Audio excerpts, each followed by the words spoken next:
Hey everyone, welcome to another painting tutorial. As always, my name is Jay, and in honor of the new codex, this is a Space Wolf Grey Hunter painting tutorial. Of course, you can take this tutorial and apply it to basically any Space Wolf, but specifically a Grey Hunter that I'm painting up today. So I started out with him primed gray, because that is basically what he's going to be. He's going to be gray, so let's prime him gray.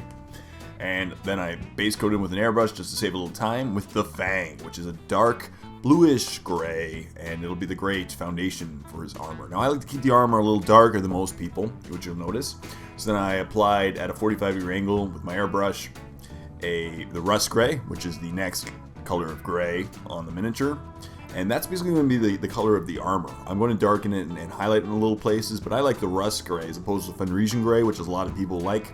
So I'm only going to do an edge highlight with that. And then I applied a SATIN varnish when the armor was dry. That way it saves this point in case we make a mistake, as well as provides a great foundation and a great surface for a shade, which will now apply into all the recesses.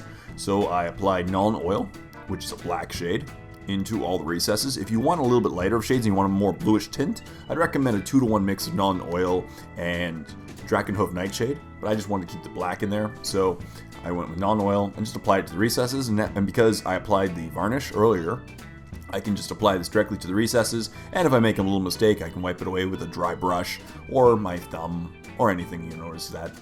So I'm just putting it in all the recesses, all the little cracks, just to bring out the detail in the armor. So the feet, the knees, the parts, the gaps in the armor, around the neck.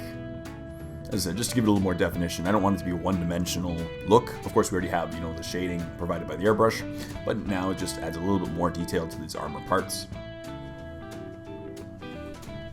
As I mentioned, if you make a mistake, because we varnished it, provides a save point, so you can later go over it with something like mineral spirits and remove the excess wash.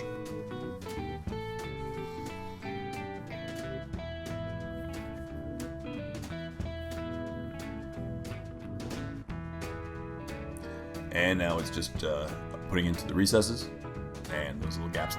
This step took a little bit of time just because I took my time and made sure to apply it nice and evenly into the recesses. That way you can bring all the nice details, which is what you want to do on a model like this. It looks great. And then I took that FENRESIAN gray, which is the lightest gray color in the triad of Space Wolf colors from Citadel range, and I just did a quick edge highlight over certain detail areas that I really wanted to pop, such as the top of the feet, top of the knees, and around the edges of the shoulder pads. I will be doing a pattern on his right shoulder pad, but keeping the left one just bare. And top of the belt and stuff, just as it make certain areas just stand out, just make them pop a little bit. So I took my time, did a quick edge highlight of them. And this is basically the armor color that I want to improve. I like a little, as I said, slightly darker than most people, but I think it's a very Space Wolfy color to begin with. And then the backpack, as I said, just a quick edge highlight. Make some surfaces really pop. And that's it, Doesn't take too much to make this armor look awesome. That's what I like about the Space Wolves. Their Nordic look and their bluish gray. Looks great.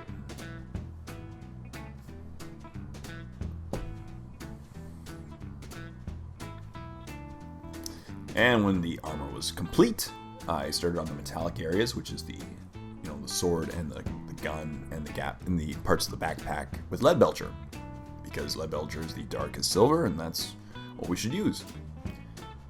And I just applied a nice even coat to all the metallic surfaces, which I would later cut in using reds and golds. So I just covered the entire thing. I just did a quick coat. I didn't really care about the center part. I can easily cut it in later with red, so I just painted the whole thing silver. And then I painted the vents in the backpack as well with lead belcher and the part of the gun. And that's pretty much it. Not a lot of metallics on this model. And when it was dry, I gave a Nuln Oil shade once again to these surfaces to give them some great detail, some depth, and to make them look a little more worn. And when that was dry, I did a quick dry brush with Iron Breaker. And I'm not going to go with Runefang steel. I don't need to go up to that detail because it's just small details on this model that are metallic. So then I just started on the reds with MEPHISTON red. I made sure to water it down slightly, so I diluted it a little bit with thinner. And that way you get a nice flowing consistency and it doesn't show brush strokes too much. And it's easy to cut in that. It covers the silver with relative ease. So now you can just, as I said, kind of cut it in and cover up the extra parts of silver that you want now to be red. And then I also painted his right shoulder pad red, which I will be doing as I said, a pattern on it. So I decided just to paint the whole thing red. And when the red was dry, I gave all these surfaces a Caribou Crimson shade. That way it'll get in the recesses and give a little more definition. And plus, Caribou Crimson shade almost dries almost to black if you apply it really heavily.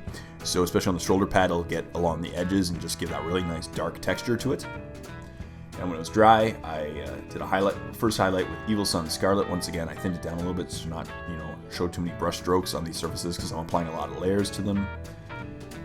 And I focused on all the raised areas and just the areas away from the edges because I want to keep the edges that nice Caribou Crimson shade. And then I repeated this process with Wild Rider Red, focusing more on the central part of the shoulder pad, which I will then blend in after with a Bloodletter glaze. And also did a edge highlight on the gun and the sword with Wild Rider Red. And this will tie all the reds together, make them look pretty. Now it's time to start on the brown. So I start on the fur areas with XV88, which is a nice medium tone brown, and it's a really nice color for the fur. Remember to thin it down as well, because you're going to be applying a lot of layers and you don't want to obscure the nice fur detail, because there's a lot of texture to it.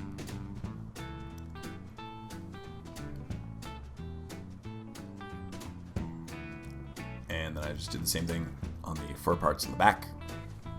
On his backpack.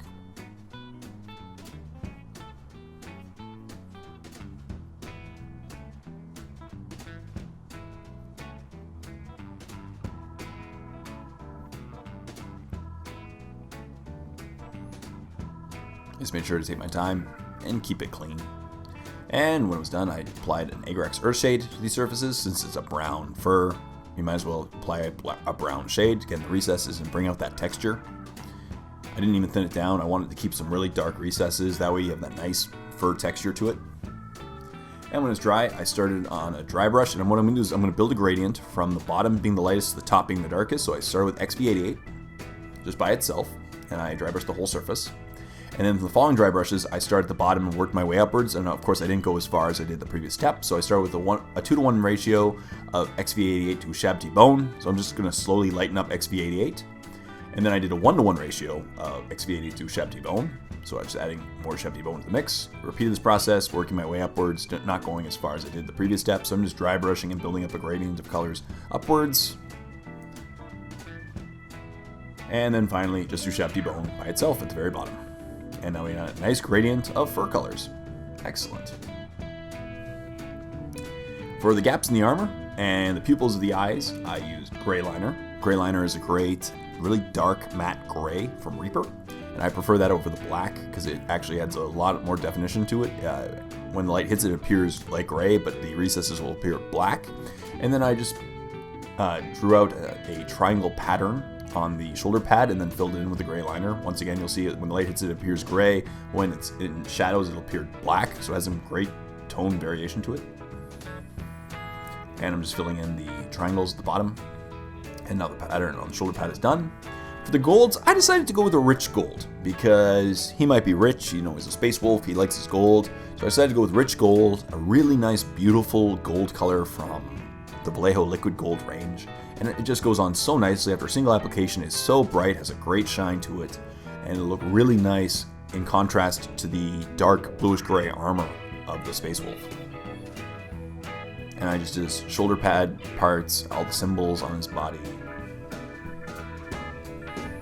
and the wolf on his sword and the handle of his sword. As I said, it goes on very easily, very quickly. Just make sure to put it on nice and thin because it will give great coverage regardless, and you don't want it to accidentally obscure the details.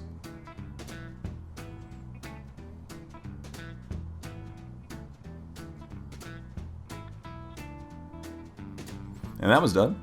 I started in the flesh with rat skin flesh, the nice base color. And of course with these, once again, I thinned them all down so that way I don't obscure any details.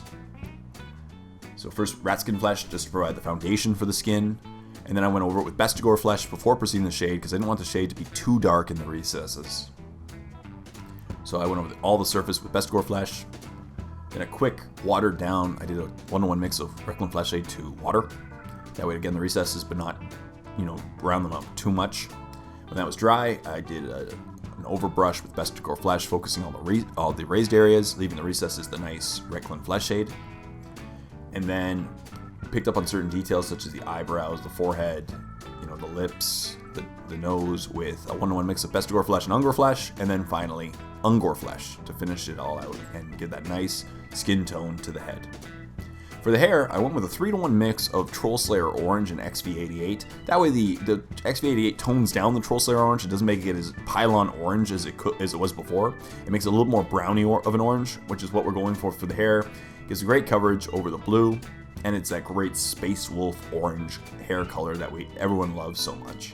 And then of course I also applied this to the beard because you gotta have a nice orange matching beard if you have orange hair.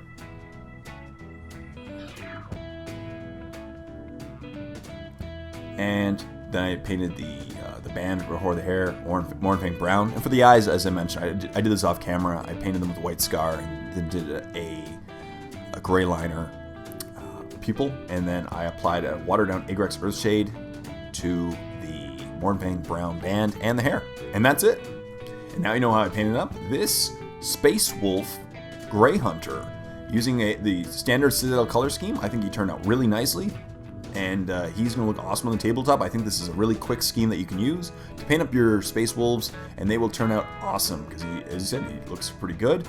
And for the base, I just did a simple amount of snow on some frozen ground because he is Nordic, and he has Space Wolves, and they love their snow. And that's about it. So here he looks, and I think he turned out pretty awesome. So thank you so much for watching this episode. This painting tutorial, and if you really liked it, check out The Warp, my premium YouTube channel, where you'll get to see tons of more painting tutorials, including this guy, Crom Dragon Gaze, from the Stormclaw set, which is also a Space Wolf leader, and I think he turned out pretty nicely too, as you can see here. And check out for a 14-day trial, absolutely free. Click in the link in the description below.